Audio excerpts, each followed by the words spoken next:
In this video, I am explaining the concept of skewness and kurtosis. In all our previous videos, we have seen how to find the average and dispersion of the given data set. Average gives you the location or the central value, and dispersion gives you the scatterness or the how the data is spread. Now, if you want to know the shape of the distribution, then we have to use skewness and kurtosis. Skewness gives you the symmetry of the distribution, and kurtosis gives you the flatness or peakedness of the distribution.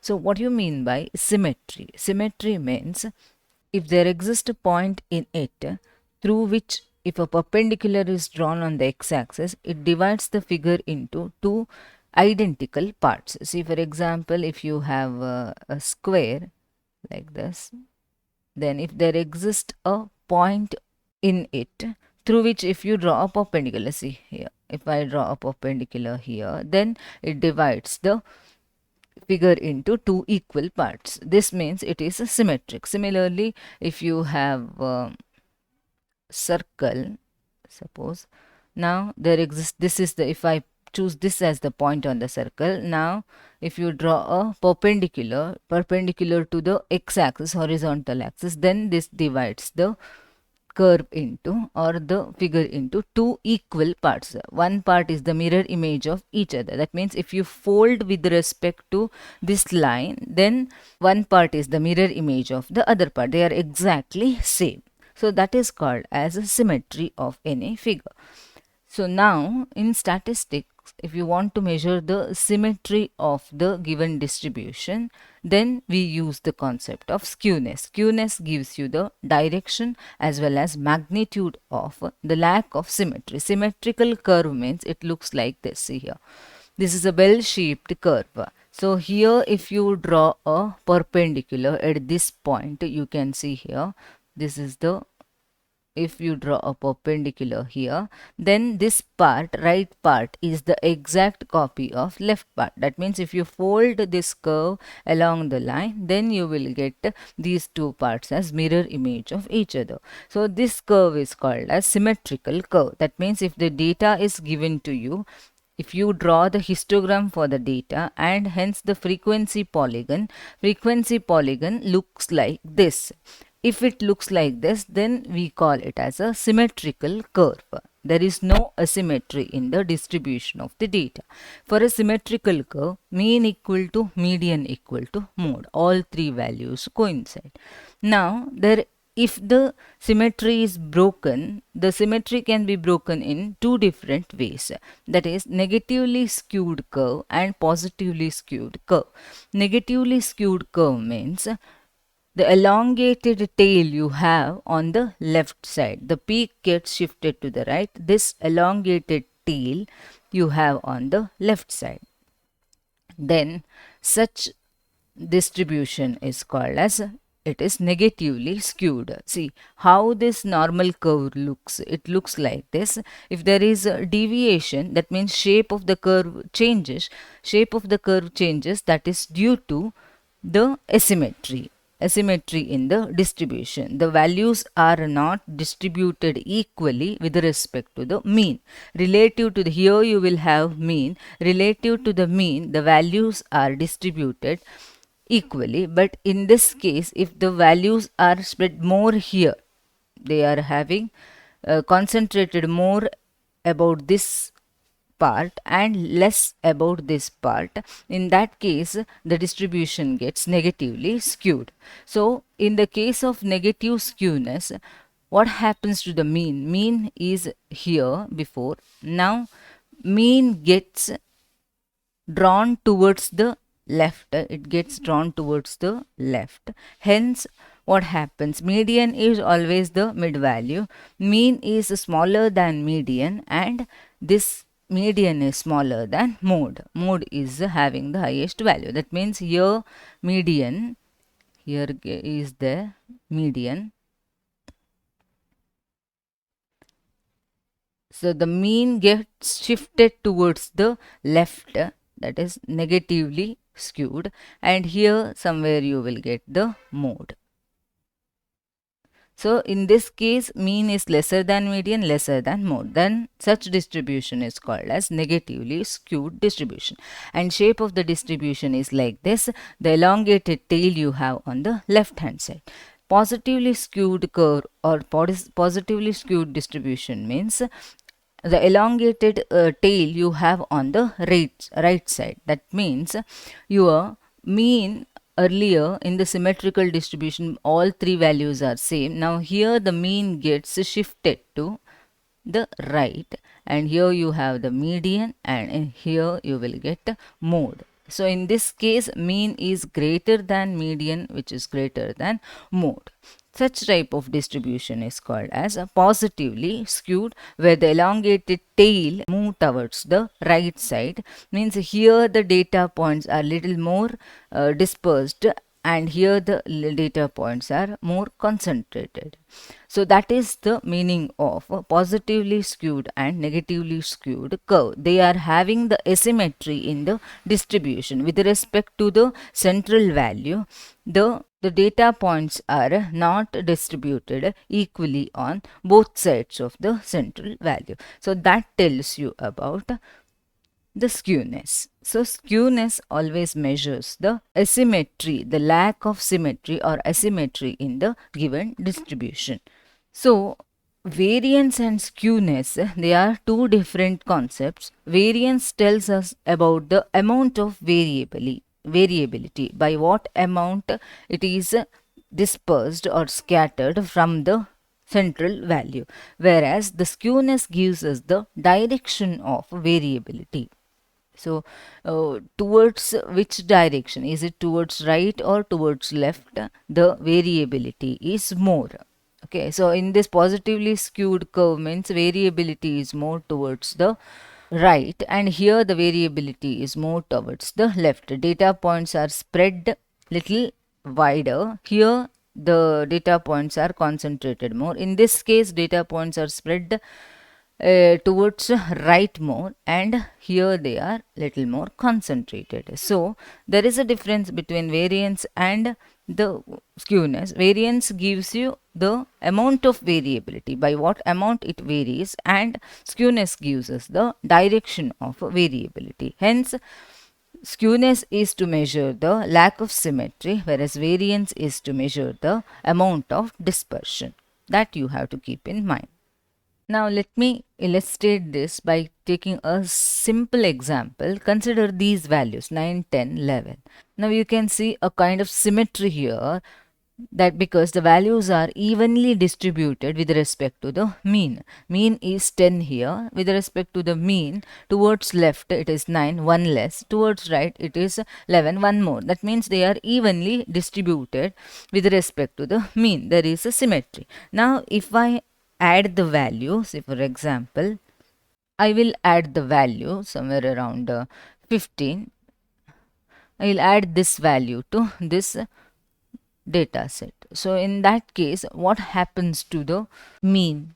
Mean becomes now 45 divided by 4, which is equal to 11 point some value you will get. So earlier mean was around 10. Now mean gets shifted towards right, correct? No, that is, it is now 11.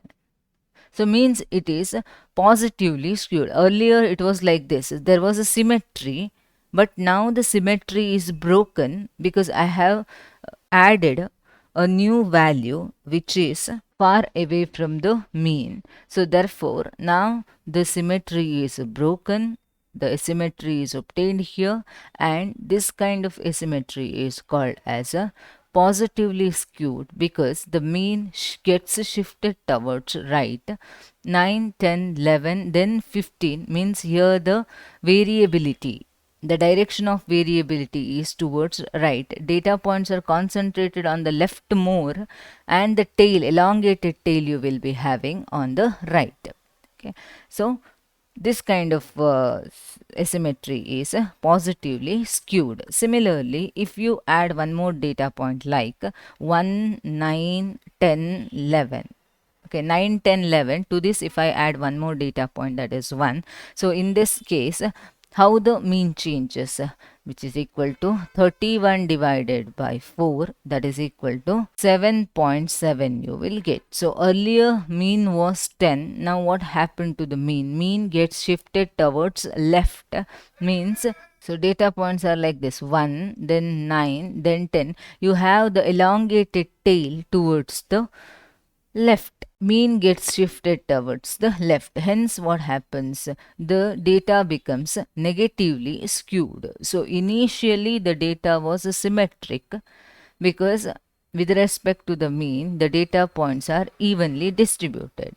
But if you add a value which is far away, larger value which is far away from these data points, in that case mean gets shifted towards right, hence it becomes positively skewed. See, look at these data points: 9, 10, 11, these are evenly spaced, but 15 is little more far away from these values, means that at that point towards the right there is elongated tail.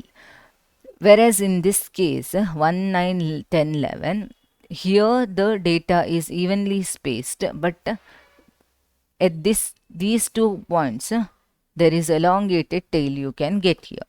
See, drawing this graphically is a linear relationship here, just to understand how the skewness breaks the symmetry. So now when I add this value 1, then what happens? Mean gets shifted towards left, hence it becomes negatively skewed because the symmetry is broken. The direction of the variability is towards left now. Hence, skewness gives the direction of variable. This is one simple example to understand the concept of skewness. Now, how to measure the lack of symmetry? So, there are different measures to know the lack of symmetry. For a symmetrical curve, the skewness is always 0. For a negatively skewed curve and positively skewed curve, you can measure the skewness just by looking at the graph. Measuring in the sense you can know the skewness just by looking at the graph. You draw the histogram, then the frequency polygon for the given data, and just look at the graph and how it is deviated from the symmetrical curve towards, is it towards right or towards left? You have the elongated tail that you have to check to get whether the data is skewed or not. But to measure the amount of skewness, you need to have some formulae to get its amount. So that is done using different measures of skewness. So let us see what are the different measures of skewness now. Now let us see what are different measures of skewness. Why we need to measure skewness? See, these measures of skewness help us to know to what degree and in which direction the frequency distribution has a departure from the symmetry. See, although positive or negative skewness can be detected graphically using that frequency polygon, depending on whether the right tail or the left tail is longer, we can do that graphically, but we don't get idea of the magnitude of the skewness. So besides, borderline cases between symmetry and asymmetry may be difficult to detect graphically. So hence, some statistical measures are required to find the magnitude of lack of symmetry. So that is done using the measures of skewness. That is why we require different measures for the skewness. So there are basically two different types of measures. One is absolute measure of skewness, another is relative measure of skewness. So absolute measure of skewness cannot be used to compare two different series. This is used within a given series. Whereas relative measure of skewness is used to compare skewness of two or more distributions. Skewness means how much it is deviated from the symmetry. Either it can be right deviated or left deviated. So we want to measure by what amount it is deviating from symmetry. So there are two measures, one is absolute, one is relative. Absolute is used to the single series, and the different measures of absolute skewness is SK equal to, skewness is denoted as SK, which is mean minus median, that gives you the absolute measure, or else SK equal to mean minus mode, or Sk equal to Q3 minus Q2 minus Q2 minus Q1. These are absolute measures of skewness, how much it is deviated from symmetry. If you want to calculate that, then these are the formula when you have a single data series. If you want to compare two different data series, in that case, you go with the relative measure. So, relative measure of skewness is called as a coefficient of skewness. It is a unitless quantity. It is just a number which is called as coefficient of skewness, and most of the time we use this coefficient of skewness itself to measure the amount of skewness. So there are four different ways of measuring coefficient of skewness. The first one is beta and gamma coefficients. This I have already explained in moments. Second one is Karl Pearson's coefficient. Third one is Bowley's coefficient. And fourth one is Kelly's coefficient. These are the different measures of skewness. They are called as coefficient of skewness. And these measures are used to compare skewness of two or more distributions. So let us see first what is beta and gamma coefficients. And we can use this for single series also. See, let us see what are beta and gamma coefficients. Beta 1 is equal to mu 3 square divided by mu 2 cube. So this is the formula for beta 1. Mu 3 means it is third central moment. Mu 2 is the second central moment. Gamma coefficient is given by gamma 1 equal to plus or minus square root of beta 1. This is because we need to find the direction of skewness also. This gives you magnitude of skewness beta 1. Gamma 1 gives you the direction of skewness as well. So which is given by mu 3 divided by sigma cube. So gamma coefficient will tell you the magnitude as well as the direction of a skewness. Is it right skewed or is it left skewed?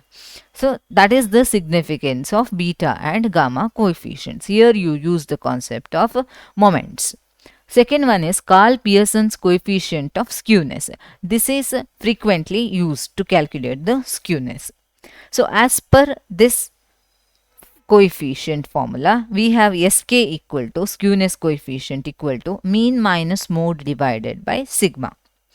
We can write it as Sk equal to 3 into mean minus median divided by sigma. Using the relation between mean, median and mode, we are replacing this mode concept by 3 into mean minus median divided by sigma. And Sk usually lies between minus 3 and 3. In practice, it is rarely obtained, but its value always lies between minus 3 and 3.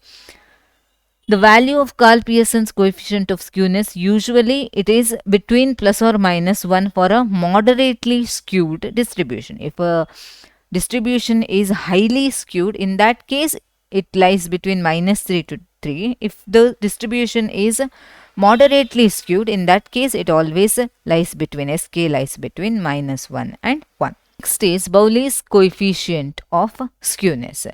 So it is given in terms of quartiles. Sk equal to Q3 minus 2Q2 plus Q1 divided by Q3 minus Q1, where Q1 first quartile, Q2 median second quartile and Q3 is the third quartile. And Sk, this coefficient of skewness lies between minus 1 and 1. And one more thing to remember is if Sk is greater than 0, then it is positively skewed. Sk is less than 0, then the distribution is negatively skewed. One more is Kelly's coefficient of skewness. Sk is given in terms of percentile and in terms of deciles. It is same as this Bowley's coefficient of skewness, where Bowley's coefficient of skewness is defined in terms of quartiles, whereas Kelly's coefficient of skewness is defined in terms of percentiles as well as in terms of deciles. Sk equal to P90 minus 2 into P50 plus P10 divided by P90 minus P10. And similarly, you can write Sk equal to D9 minus 2 into D5 plus D1 divided by D9 minus D1. That is first decile and last decile, and this is the middle decile here also. the 10th percentile, here 90th percentile, then here the middle 50th. Easy to remember the formula. D9 minus 2D5 plus D1 divided by D9 minus D1. This is called as Kelly's coefficient of skewness.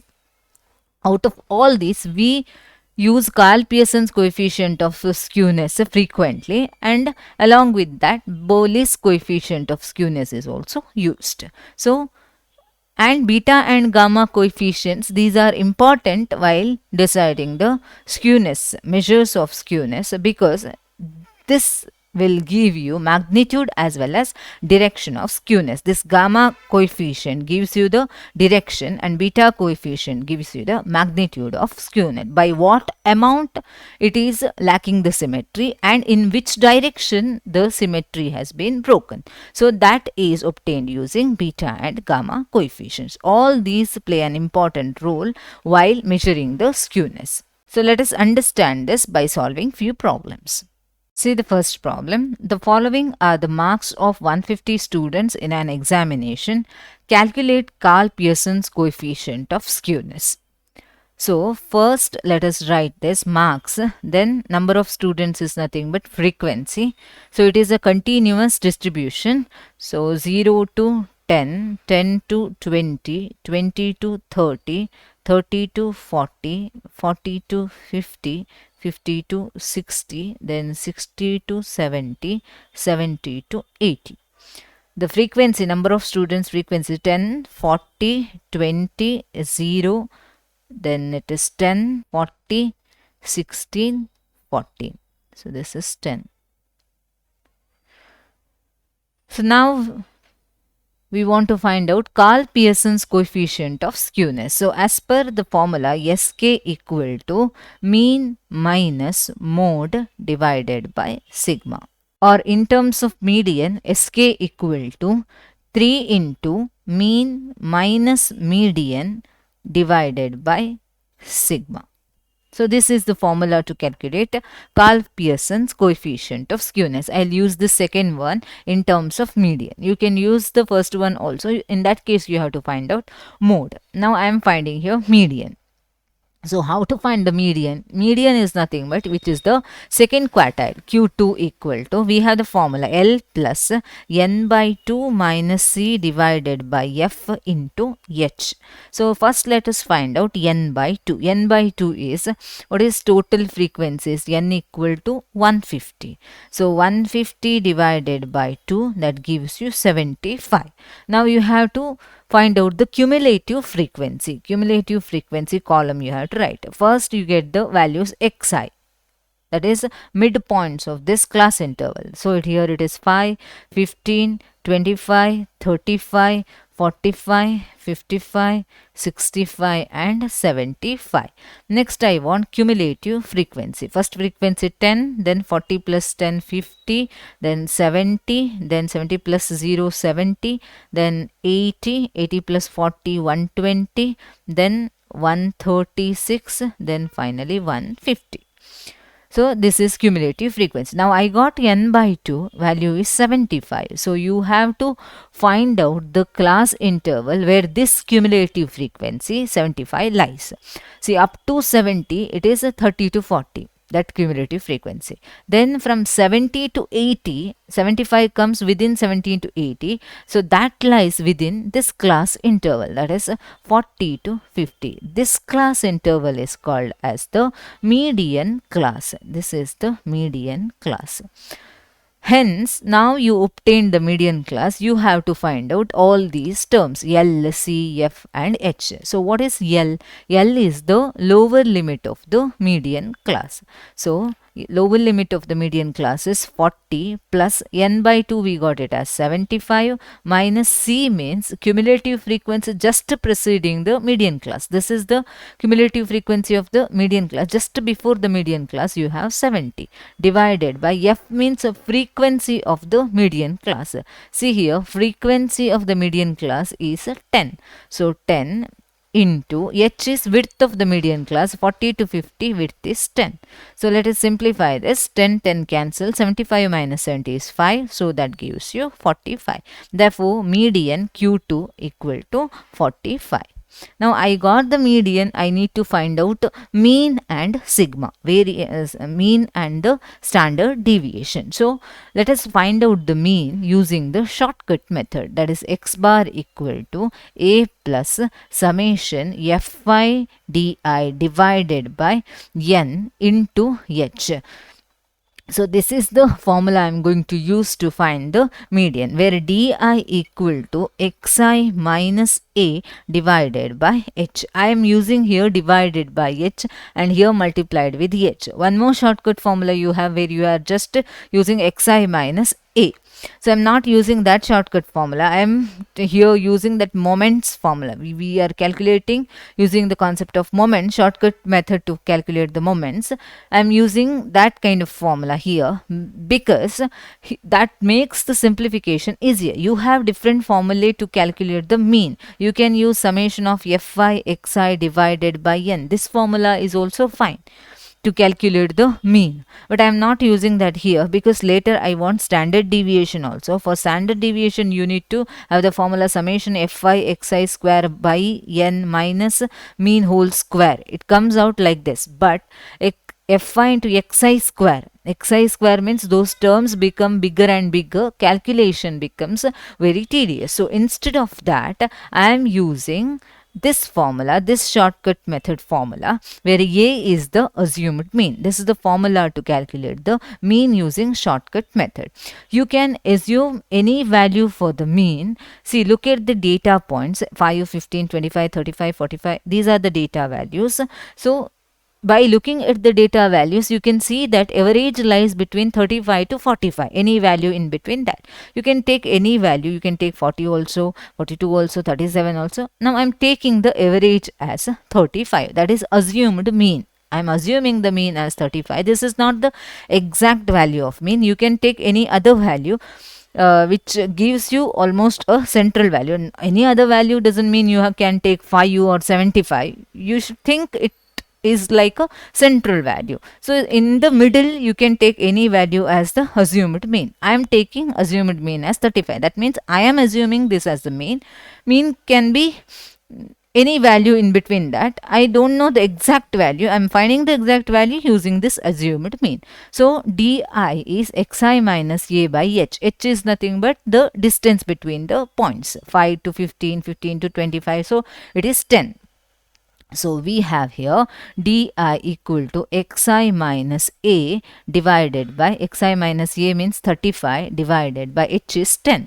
So 5 minus 35 minus 30 by 10, that is gives you minus 3. 15 minus 35 minus 20 by 10 minus 2. 25 minus 35 minus 10 by 10 minus 1. 35 minus 35 0 by 10, that is 0. Next 45 minus 35, that gives you 1 again. Here 2, 3 and 4. So if you divide that by h, see that makes the values smaller. So now taking square, di square is easier compared to the other ways of finding the mean. So once you got di, see here what I want now. I need fi into di. So I have to find out this fi into di.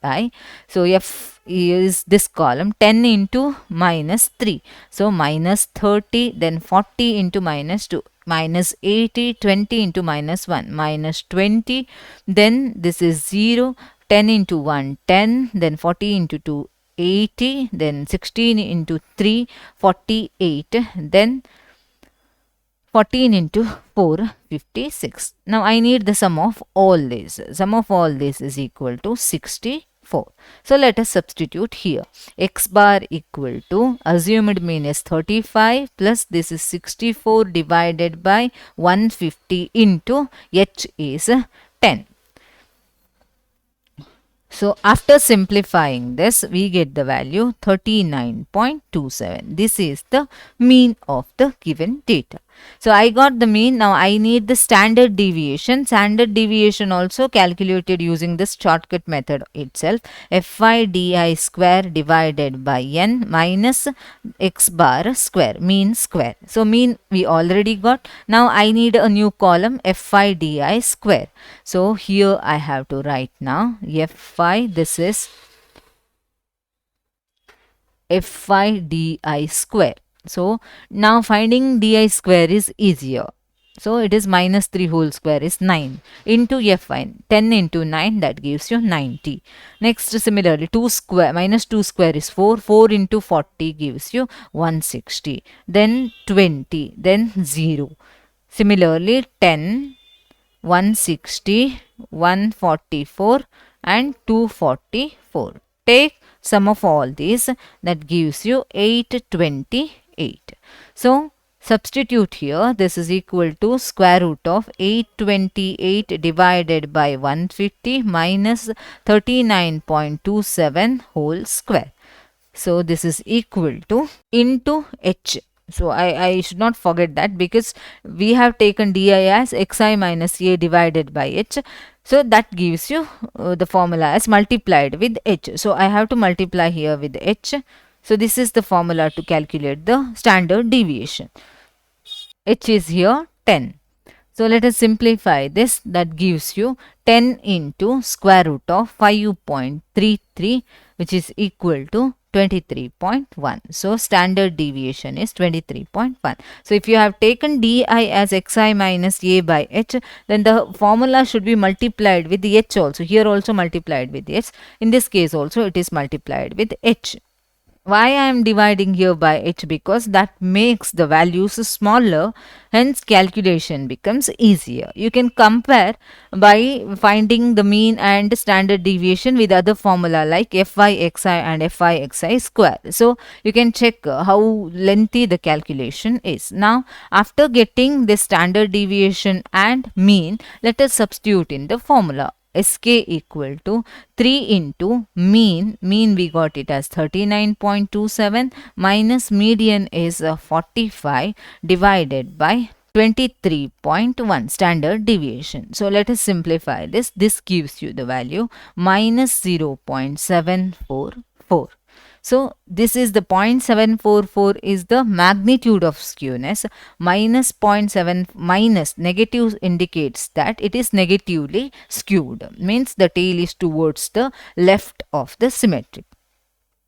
So this is how we calculate the skewness using Karl Pearson's coefficient of skewness. See the second problem. Karl Pearson's coefficient of skewness is 0.64, standard deviation is 13 and mean is 59.2. You have to find the mode and median. So what is the data given in the question? Karl Pearson's coefficient of skewness, that is Sk equal to 0.64. Then standard deviation sigma equal to 13 and mean x bar equal to 59.2. You have to find out mode and median. Mode equal to how much and median equal to how much. So we have the formula for Karl Pearson's coefficient of skewness, which is given by Sk equal to mean minus mode divided by sigma. So using this formula, let us find out mode first. Later we will find out median using relation between mean, median and mode. So substitute the values. 0.64 equal to mean is 59.2 minus mode we don't know divided by sigma is 13. So mode equal to 59.2 minus 0.64 into 13. That is 0.64 into 13 equal to 59.2 minus mode. Then bring that mode term to the left hand side. That is 59.2 minus 0.64 into 13. So let us simplify this. This gives you mode equal to 59.2 minus 8.32, that is equal to 50.88. Therefore mode equal to 50.88. Now we know the relation mode equal to 3 times median minus 2 times mean. So let us make use of this relation and get the value of median. So mode is 50.88 equal to 3 times median we don't know minus 2 times mean, given it as 59.2. So let us simplify this. So we will get median equal to 50.88 plus 118.4 because 2 into 59.2. So whole divided by this value 3. So that gives you 56.42. So this is the value of median. And hence we found both mode and median using the Karl Pearson's coefficient of skewness. See the third question. For a frequency distribution, Bowley's coefficient of skewness is 1.2. If the sum of the first and third quartiles is 200, and median is 76, you have to find the value of third quartile. So let us write what is given in the question. Bowley's coefficient of skewness, that is Sk equal to 1.2. Then sum of the first and third quartile, that is Q1 plus Q3 equal to 200. Median is 76. Median is nothing but second quartile. So Q2 equal to 76. You have to find the value of Q3. Q3 equal to how much?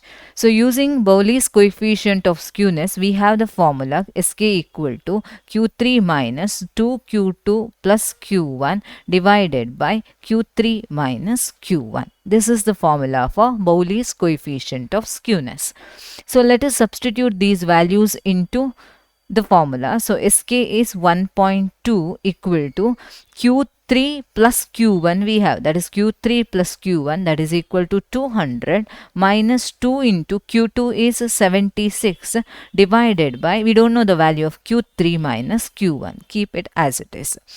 Now let us simplify this. This gives you Q3 minus Q1, which is equal to 200 minus 2 into 76 divided by 1.2. So this value is 48 divided by 1.2. That gives you the value 40. Therefore, Q3 minus Q1 equal to 40.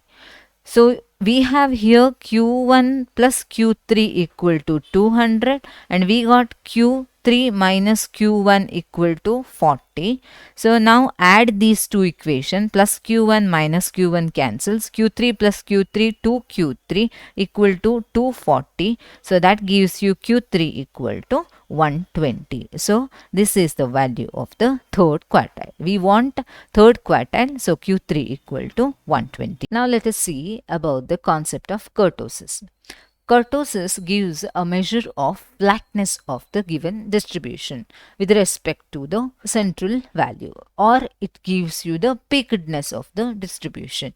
See, the degree of kurtosis of a distribution is measured relative to that of a normal curve. So, normal curve is a symmetric curve usually, which has the peakedness in this way. That curve is called as a mesokurtic. So, the degree of kurtosis is the peakness high or low, that is measured relative to this curve, that is called as normal curve. Therefore, normal curve is always referred as a mesokurtic, this yellow curve. Now, if the peakedness is greater than the normal curve, then we call it as a leptokurtic. See, this green curve that is having higher peak value than this normal curve, so it is called as leptokurtic. Platokurtic means the curve is more flat like this, the blue curve more flat than the normal curve, that curve is called as platokurtic. Mesokurtic curve means normal curve. So kurtosis gives you measure of a flatness that is relative to the normal curve. Is the peakedness higher than the normal curve or is it lower than the normal curve? More flat means lower than the normal curve. Less flat, more sharp means it is higher than the normal curve. So, leptokurtic means higher than the normal curve and platokurtic means lower than the normal curve. So, that gives you, that also contributes to know the shape of the distribution. Now, let us see how to measure kurtosis. Measures of kurtosis are given by Karl Pearson's measure of kurtosis and Kelly's measure of kurtosis. See, Karl Pearson measure of kurtosis is given as beta 2 equal to mu4 divided by mu2 square. This I have already explained in the topic moments. So, here gamma 2 is given by beta 2 minus 3. So, this is beta coefficient, this is gamma coefficient. Both will contribute to know the kurtosis of a given distribution. Beta 2 gives you the amount of peakedness, and gamma 2 gives you the direction of peakedness. In the sense, is it more than the normal curve or is it less than the normal curve? So therefore here, see, if beta 2 equal to 3 or gamma 2 equal to 0. If beta 2 is 3, automatically gamma 2 will be equal to 0. In that case, it is a normal curve. So it is mesokurtic. The distribution is a normal distribution. If beta 2 is less than 3, which gives you gamma 2 less than 0, hence the curve is platykurtic, means the peakedness is lesser than that of the normal curve. The flatness is more.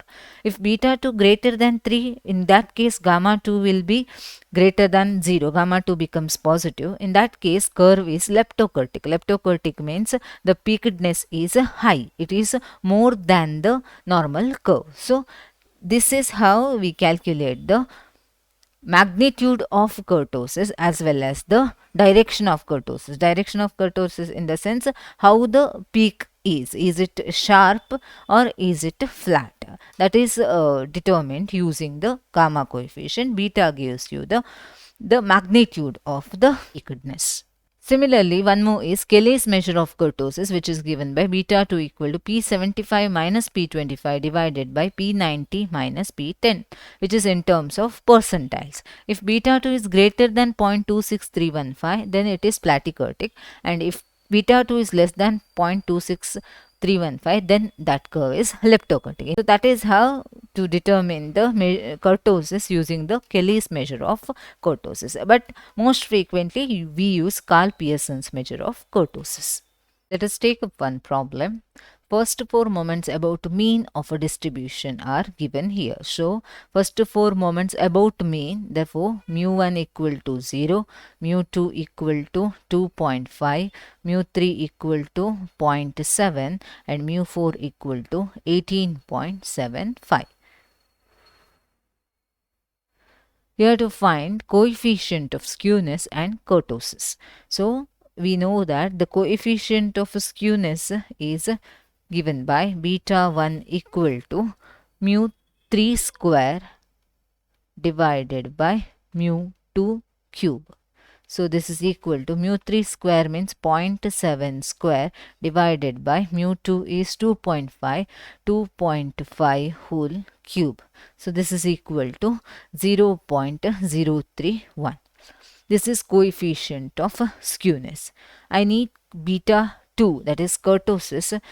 Coefficient of kurtosis beta 2 is equal to mu 4 divided by mu 2 square, which is equal to mu 4 is 18.75 divided by mu 2 square 2.5 whole square. So this gives you the value 18.75 divided by 6.25, which is equal to 3.